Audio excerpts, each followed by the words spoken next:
Muhammed Orhan di 3 Nîsanê de roja ku biryara yesakî hat protestokirin li Wanê hatibû binçavkirin. Di polîs yek li milê wî rastê û yek ji li milê çepê di wî birin qereqolê. Fotoğraf û dîmenê wî hat bikişandin.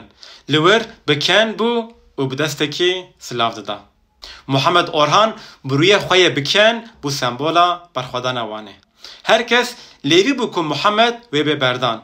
Lebelê dozgeriya Wanê bi îddiaya endamtiya rêxistina terorê Muhammed bi daxwaza girtinê sewqê dadgehê kir û dadgeriya Wanê biryar da ku Muhammed Orhan bê girtin û wîşandin girtîgehê.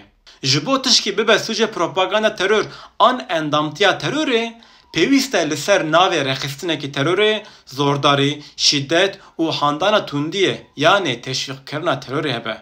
Di dosyayê de dîmenên kamerayê û tu delîlên din tune ku Muhammed bi van sûca bêgirtin.